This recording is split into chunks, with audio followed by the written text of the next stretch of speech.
우리 함께 살펴볼 말씀은 사도행전 2장 1절에서 4절입니다.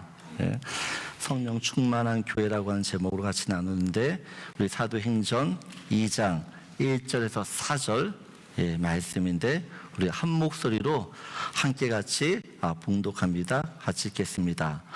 오순절날이 이미 이르매 그들이 다 같이 한 곳에 모였더니 호련히 하늘로부터 급하고 강한 바람 같은 소리가 있어 그들이 앉은 온 집에 가득하며 마치 불의 혀처럼 갈라지는 것들이 그들에게 보여 각 사람 위에 하나씩 임하여 있더니 그들이 다 성령의 충만함을 받고 다른 언어들로 말하기를 시작하니라. 아멘.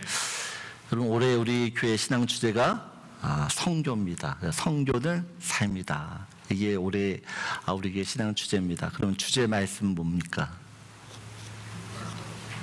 담대하게 거침없이, 우리 사도행전 28장 말씀이에요. 성교의 해를 맞아서 우리 사도행전을 좀 살펴보려고 해요. 그래서 주일설교 때 이 사도행전을 강의하려고 합니다. 사도행전은 어떻게 보면 성령의 시작, 또한 교회의 시작, 또 성교의 시작입니다. 사도행전이 너무 중요한 이유는 이 땅의 교회가 어떻게 세워졌는지, 또 교회가 무슨 일을 해야 되는지를 잘 보여줍니다. 잘 보여줘요. 이 세상에 존재하는 모든 교회의 롤 모델이 사실은 이 초대교회입니다. 그래서 저는 이번 이 사도행전을 통해서 초대교회 그 하나님 정말 기뻐하셨던 그 교회의 모습을 우리가 잘 살펴보고 알고 우리 교회도 그런 교회처럼 계속 새로워지는 은혜가 있길 소망합니다. 오늘 1절, 오늘 우리 2장부터 보는데 1월 한 달 동안 우리 사도행전 말씀 성교 주제로 살폈기 때문에 오늘은 2장부터 좀 보려고 합니다. 우리 1절을 보게 되어지면 1절 같이 읽겠습니다.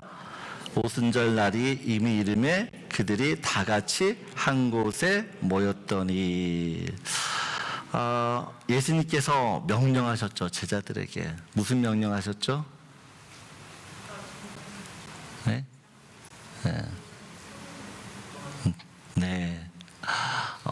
성령이 올 때까지 예루살렘에 머물러 있으라고 이야기하면 성령을 기다리라고 말씀하셨죠. 성령을 기다리라. 성령을 기다리면서 이 120명의 무리들이 뭘 하죠? 뭘 하면서 성령을 기다립니까? 기도하면서. 여러분, 교회는 어떤 곳인가 하면 기도하는 곳인 줄 믿습니다. 예수님께서도 내 집은 만민이 기도하는 집이라 말씀하셨어요. 그런 성도들의 교회에 모이면 가장 많이 해야 될 일이 이 기도예요. 기도. 모여서 친교하고 봉사하고 구제하는 거 너무 중요하지만, 여러분, 그 모든 모임에 앞서 이 기도가 선행이 되어야 되는 것이고, 그 기도가 중심에 있어야 됩니다. 금요일 기도회 때 말씀드렸지만 사탄은 성도들이 기도하는 것을 방해해요. 기도를 못하게 한다는 거죠. 왜 못하게 하는 거죠? 무슨 이유 때문에? 사탄도 기도의 능력을 알아요. 근데 우리만 몰라. 이 기도가 얼마나 큰 능력인지를 우리는 몰라. 근데 사탄은 알아요. 알고 있어요. 네? 그래서 어떻게든지요, 성도들이 기도하지 못하게 해요. 기도하는 자리를 가지 못하도록 방해한다는 것입니다. 여러분, 사탄은요, 교회 봉사하도록 해요. 교회 봉사 열심히 해. 근데 기도 없이 하라 그래요. 자기 열심으로, 내 열심으로. 성교 가라 그래요. 성교 가. 근데 기도하지 않고 가라 그래요. 기도하지 않고. 세모임 모여서 해. 근데 기도 없이 자기들끼리 히히낙낙 그렇게 모이도록 해요. 사탄은 목사인 제가 목회를 못하도록 방해하잖아요. 못 못하도록 하지 않아요. 대신에 기도하지 않고 설교하게 해요. 기도하지 않고 신방 가게 합니다. 기도하지 않고 사람들이 돌아보라고 이야기해요. 그럼 제가 기도하지 않고 분주하게 막 동분서주하잖아요. 또 마음이 상하잖아요. 정말 기도하기 싫어요, 저도. 근데 기도 안 하면 표가 너무 많이 나요. 표가. 기도하지 않은 표가 나는 거죠. 여러분, 기도 없는 모임은요, 세상 모임과 다르지 않아요. 분명히 크리스찬, 예수를 믿는 사람들이 모였는데 기도하지 않잖아요. 그냥 수근수근거리고 남 얘기하고 불평불만을 토로하는 그런 자리가 돼버려요. 예수 믿는 사람들이 모이면 성령의 역사가 있어야 되는데 기도하지 않으니까 사탄이 잘한다 그런 자리로 바뀌어요. 저는 우리 교회가 회의를 하든 셀 모임을 하든 봉사를 하든 교제를 하든 기도가 빠지지 않길 원합니다. 그럼 늘 기도하셔야 돼요. 기도가 모든 모임의 중심이 되어야 되고 어떻게 보면 목적이 되어야 될 줄 믿습니다. 그럴 때 어떻게 해요? 이 교회가 살아나는 것이에요. 영적인 교회가 되는 거죠. 여러분, 초대교회는요, 기도하면서 생겼어요. 그걸 기억하셔야 됩니다. 여러분, 두 번째 교회는 어떤 곳인가 하면 오늘 2절을 보게 되어지면 2절에 호련히 하늘로부터 급하고 강한 바람 같은 소리가 있어 그들의 앉은 온 집에 가득하며 라고 이야기해요. 그럼 교회는 어떤 곳이냐? 성령이 가득한, 이 교회에 성령이 가득하게 임하는 그런 역사가 있는 교회가 되어야 될 줄 믿습니다. 오늘 보면 호련은 갑자기죠. 갑자기. 그런데 성령이 어느 날 갑자기 임한 게 아니에요. 120명의 지금 무리들이 뭘 하고 있어요? 열흘 동안 열심히 기도하고 있어요. 열심히 기도하고 있는 그 호련히 기도하는 중에 갑자기 성령이 임한 거죠. 성령이 언제 임하는가? 여러분, 새벽 기도이든 금요 기도회든 중보 기도 모임이든 아니면 셀에서 기도하든 아니면 혼자 골방에서 기도하든 기도하는 중에 호련히 갑자기 성령이 임하게 될 줄 믿습니다. 여러분, 기도하는 사람이 성령을 체험하게 되어 있어요. 저도 고등학교 때 어머니 따라 하늘산 기도원을 갔어요. 정말 가기 싫거든요. 근데 갔어요, 어떨결에. 갔는데 3박 4일 동안 있어야 되니까 처음에는 뜨뜻미지근하게 있다가 점점 그 안에서 사람들이 은혜 받는 걸 보면서 나도 저는 은혜 받고 싶다. 그런데 정말 성령이 임한 거죠. 여러분, 기도하는 자리에 있다 보면 여러분, 성령께서 그 사람을 가만두지 않아요. 반드시 그 사람 가운데 주님의 역사가 있게 될 줄 믿습니다. 40일 특세 진행을 하고 있는데 가끔 우리 뉴스들이 와요. 혼자 자발적으로 왔을까요? 네? 자발적으로 오는 애들도 있지만 끌려오는 애들도 있어요. 어쩔 수 없이. 얼마나 짜증나고 화 나겠어요. 근데 그렇게 왔는데요, 제가 보면서 그런 생각이, 하나님, 저렇게 왔는데 은혜 주셔야지. 저렇게 와요. 사실 제가 그렇게 은혜 받았거든요. 제가 재수할 때 저는 저 양수리에 있는 곳에서 기숙사 학원 들어가서 재수를 했어요. 하도 부모님이 너는 집에 있으면 공부 안 할 것 같다고 해가지고 제가 얼마나 유별난지 아시겠죠? 보내버렸어요. 그리고 6개월 만에 한 번 나온 거예요. 근데 나와서 2주 딱 쉬거든요. 쉬고 있는데 오자마자 그 다음날 아침에 저희 어머니가 새벽처럼 깨우는 거예요. 새벽 기도 가자는 거예요. 아니, 나 어저께 왔다고 여기 공부하다 와서 좀 쉬게. 무조건 가자는 거예요. 억지로 갔어요. 새벽 기도에. 그 새벽 기도 한 번 갔기 때문에 제가 지금 이 자리에 서 있어요. 여러분, 기도하는 자리가요, 우리 인생을 바꾸는 자리인 줄 믿습니다. 하나님께서 믿는 성도들에게 가장 주고 싶어 하는 게 뭘까요? 많은 축복들이 있는데 정말 성경을 보면 하나님 아버지께서 믿는 성도에게 정말 주고 싶은 한 가지가 있대요. 그게 뭐예요? 성령이야. 성령님. 근데 이 성령은요, 기도 없이는 절대 받을 수가 없는 거예요. 그래서 여러분들에게 하신 말씀이 기도의 자리에 오라고 이야기하는 것이에요. 오라고. 왜요? 기도하는 중에 하나님께 약속하신 성령을 우리가 받을 수 있기 때문에 그렇습니다. 저는 우리 교회가 점점 더 기도하는 교회가 되길 원하고, 기도할 때 정말 호련히 갑자기 그 성령의 은혜를 받는 그런 저와 여러분 되기를 소원합니다. 성령이 중요한 이유가 있습니다. 성령이 중요한 이유는 성령이 120명 사람들에게 임재하면서 강림하면서 교회라고 하는 공동체가 생겼어요. 교회라는 공동체. 이런 교회 본질은 그래서 성령이에요. 성령님이 오셔서 교회가 탄생했기 때문에 그 성령님을 모르면 사실은 교회를 모르는 거예요. 그래서 우리가 성령님이 누구신지를 아는 게 너무 필요한 거죠. 오늘 2절, 3절을 보게 되어지면 본문에서 성령을 세 가지로 어떻게 묘사하고 있습니다. 2절 보면 호련히 하늘로부터 급하고 강한 바람 같은 소리, 강한 바람이라고 이야기해요. 또 하나는 3절에 마치 불의 혀처럼, 성령을 불로 이야기하죠. 그리고 그 불이 어떻게 해요? 보였다라고 해요. 보였다. 여러분, 보였다라고 하는 것은 어떻게 보면 불빛을 본 거죠. 빛을 본 것이에요.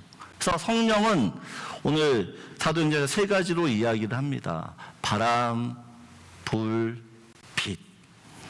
근데 이것은 어떤 성령의 속성과도 성령님의 속성과도 같은 것이에요.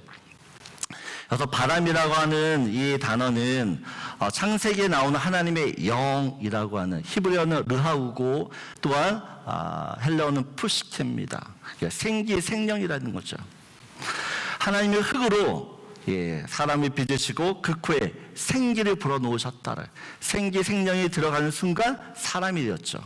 마찬가지로 120명 성도들이 기도할 때 하나님의 바람, 성령이 임하면서 성령의 그 생기와 생명이 어떻게 해요? 그 무리 가운데 임하면서 교회가 시작되었죠. 교회가.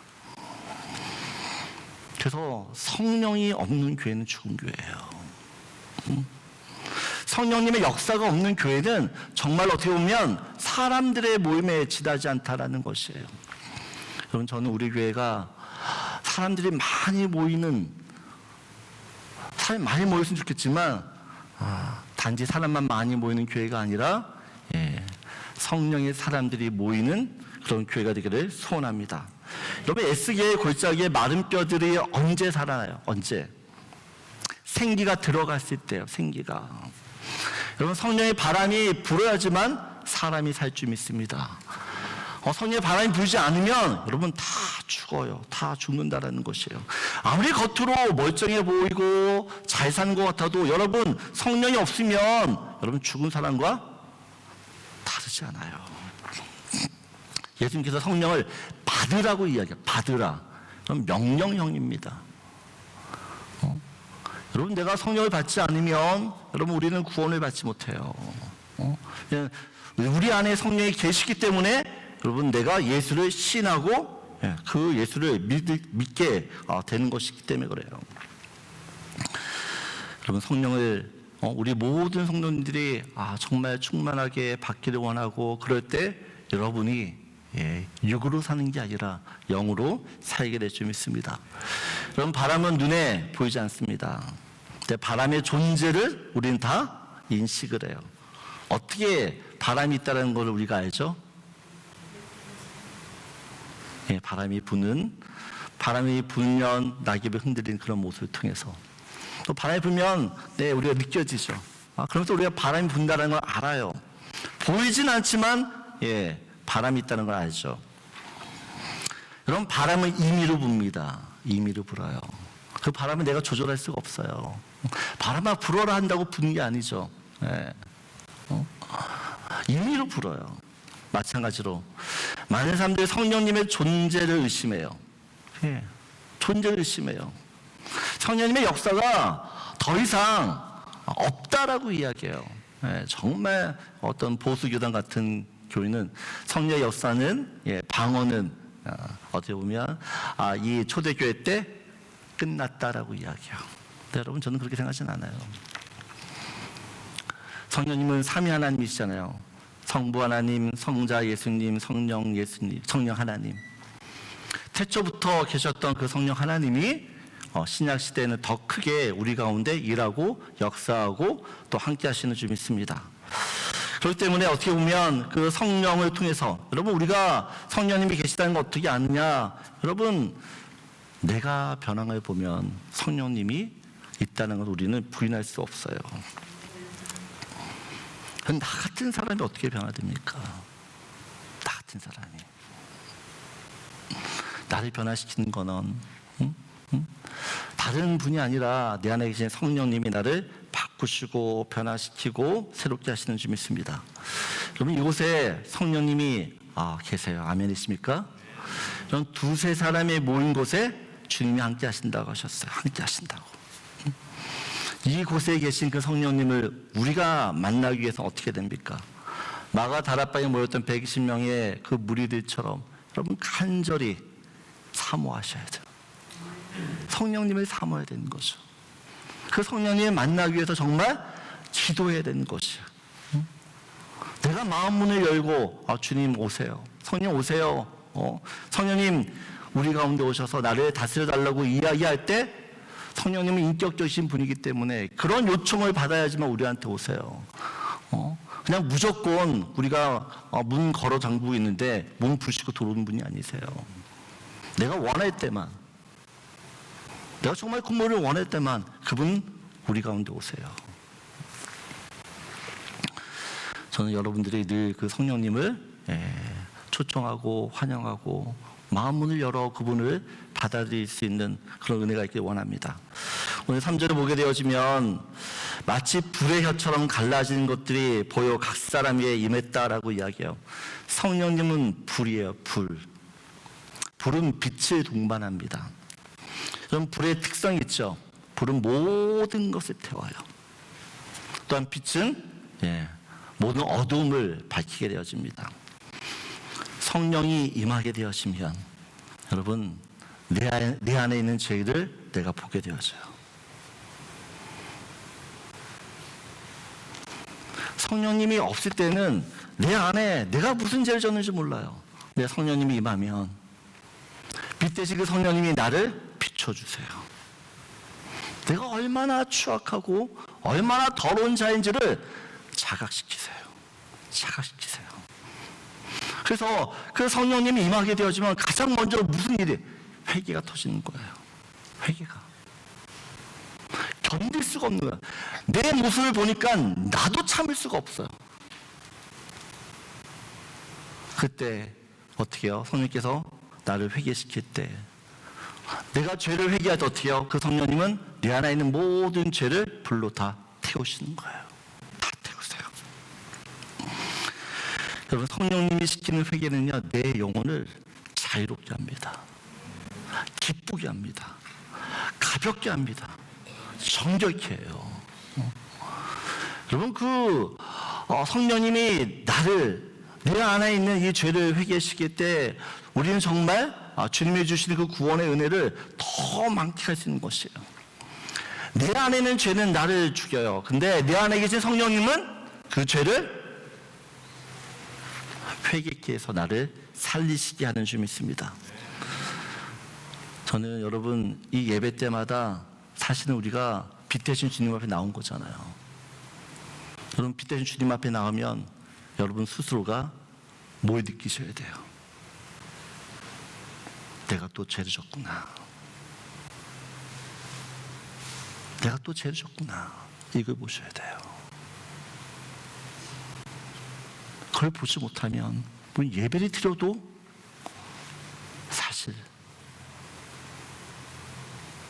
겉으로 예배 드릴 수 있어요. 겉으로. 그 빛대신 주님을 만나면 내가 얼마나 더러운 사람인 걸 알고 내 죄인인 걸 알게 되어지고, 이 죄인이 정말 죽을 수밖에 없는데 이 죄인을 위해서 주님이 나를 살리려고 죽으셨구나, 이게 깨달아지면 그 주님 없이는 살 수가 없는 거예요. 자꾸 그 주님을 붙들고 싶은 거죠. 저는 여러분 예배 드릴 때마다 진심 어린 성령님이 나를 회개시키는 그런 은혜가 있기를 원합니다. 그런 중심으로 회개한 그런 모습을 통해서 우리가 계속해서 변화될 줄 믿습니다. 오늘 4절을 보게 되어지면 같이 읽겠습니다. 그들이 다 성령의 충만함을 받고 성령이 말하게 하심에 따라 다른 언어들로 말하기를 시작하니라. 그러면 성령이 임해요. 성령으로 사람들이 충만해집니다. 그때 어떤 현상이 일어나죠? 사람들이 어떤 현상이 일어납니까? 성령이 말하게 하심에 따라 말하기 시작해요. 여러분, 이게 너무 중요해요. 성령의 사람은 어떤 사람이냐? 자기 말하는 사람이 아니에요. 성령님이 주시는 말을 하는 사람이에요. 그래서 방언은 하나님의 하늘의 언어이고 하나님 주신 영적인 언어입니다. 근데 방언의 특징은 내가 하고 싶다고 하는 게 아니에요. 성령님이 시켜서 하는 거거든요. 성령님이 시켜서. 우리의 혀가 내 통제 아래 있는 것이 아니라 하나님의 통제, 성령님의 통제 안에서 하게 된다는 것이에요. 여러분, 우리의 평상시에 하는 대화들을 보세요. 나는 분명 저 사람을 위해서 하는 말이에요. 저 사람을 생각해서 하는 말이에요. 근데 내가 그 말 한순간 저 사람이 상처받아요. 왜 그렇죠? 나는 분명 저 사람을 위해서 이야기했어. 근데 갈등이 일어나요. 오해가 생겨요. 나는 소통하려고 이야기했는데 자꾸만 막혀요. 왜 그렇죠? 내 기분, 내 판단, 내 경험, 내 중심으로 하는 말은 다 내가 하는 말이에요. 죄가 뭡니까? 자기 중심성. 내가 아무리 옳은 말을 할지라도 그 옳은 말이 내 말이에요. 내가 중심된 말이에요. 나는 옳을지 몰라도 그 사람은 그렇게 받아들이지 않는다는 거죠. 여러분, 자녀들에게 내가 정말, 부모들 자녀들에게 정말 이 자녀가 잘 되기 위해서 이야기를 해요. 옳은 말을 해요. 그럼 애들은 그걸 옳은 말로 들어요? 네, 잔소리로 들어요. 난 분명 옳은 말을 했어. 잘 되라고 하는 말이야. 근데 애들은 잔소리를 들어요. 내 중심으로, 내 생각으로, 내 판단으로, 내 어떤 경험으로 하는 말은요, 다 다른 사람에게 그 가슴에 비수를 꽂아요. 우리가 얼마나 사람들의 그 마음에 빗을 꽂고 있는지 몰라요. 다 너덜너덜 있어, 이 마음들이. 그래서 모이기 싫은 거고 함께하기 싫은 거예요. 또 저 사람이 나한테 무슨 말 할까? 그럼 바벨탑 사건 이후에 하나님께서 사람들의 저주를 내리죠. 바벨탑을 쌓는 그런 사람들에게 하나님께서 저주를 내려. 어떤 저주예요? 언어를 혼잡하게 하셔서 서로의 말들을 알아들을 수 없게 해요. 성령이 임하면서 지금 사람들이 서로의 말을 알아듣기 시작해요. 하나님의 저주가 풀린 거죠. 그럼 하나님의 성령이 임하게 되시면 우리 안에 있는 모든 저주들이 끊겨지는 줄 믿습니다. 이전에는 아내가 이야기하면 남편이 무시했어요. 남편이 무슨 말만 하면 아내들은 저 인간이 무슨 얘기하는지 도통 이해가 안 되는 거예요. 교회 안에서도 서로의 분명히 좋은 일 선교하자. 그 시작한 일인데 그 선교 때문에 교회가 깨져요. 말이 많아요. 왜 그런 거예요?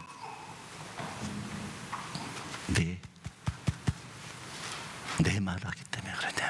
내 말. 이제 성령 임하면 막혔던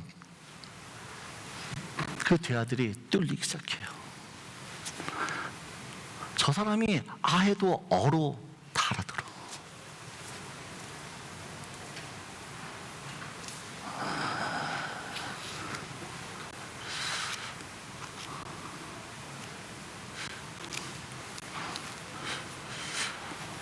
저는 여러분들한테 왜 우리가 성령님을 만나야 되고, 왜 성령님을 위하여 기도해야 되고, 왜 성령님이 교회에 있어야 되냐 하면, 여러분, 성령님이 있지 않으면 여러분, 죄인된 인간들의 모임은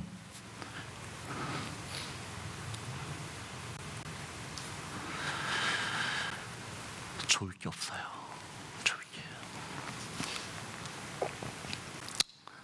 그래서 저는 기도해요.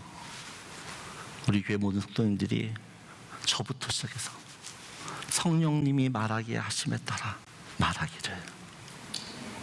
그 성령님은 좋으신 하나님이에요. 그 하나님이 하시는 말에 따르게 되면 사랑과 은혜의 말을 하게 되어지고, 칭찬과 격려의 말을 하게 되어지고, 위로와 소망이 되는 말을 하게 되는 거죠. 우리 입에서 그런 말들이 쏟아지기 시작되었으면 깨어진 모든 관계들이 회복이 되어집니다. 상처받던 마음들이 그 한마디에 다 녹는 거죠. 절망했던, 낙심했던 그 사람들이 나도 그랬어. 근데 하나님이 절대 우리를 포기하지 않는 그 한마디에 다시 일어설 수 있는 거예요. 저는 우리의 모든 성도님들이 이런 은혜를 좀 누렸으면 좋겠어요. 옆에 있는 사람들이 나한테 해주는 그 말이 나를 살리는 말이 됐으면 좋겠어요. 더 이상 사람들의 마음을 힘들게 하고 아프게 하는 게 아니라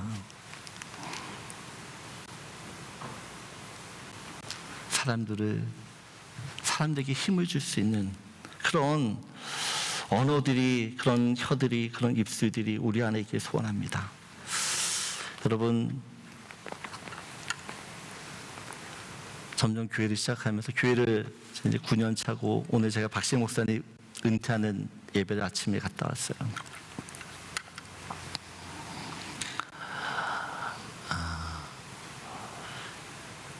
제가 교회를 개척했던 가장 큰 이유 중에 하나는 정말 그레이스 교회 같은 교회를 세우면 좋겠다라는 것이었어요. 되기 쉽지 않더라고요.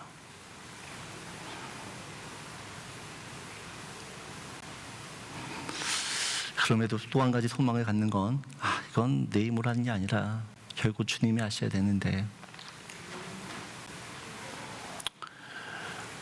그 주님이 정말 우리 교회를 잘 세워가기 위해서 다른 무엇보다도 저와 여러분이 더 주님 앞에 엎드려 기도했으면 좋겠고, 정말 바라는 건 여러분 모두가 그 성령 충만한 은혜를 받아서 이 초대교회에 누렸던 그냥 이것들을 우리가 그냥 그랬지가 아니라 실제로 누렸으면 좋겠어요. 실제로. 그래서 더 여러분 뜨겁게 기도하시고, 더 내 자신들을 쳐서 복종시키고 날 부인하며 그렇게 주님이 기뻐하시는 교회로 세워갈 수 있는 저와 여러분들에게 소원합니다. 다 일어나셔서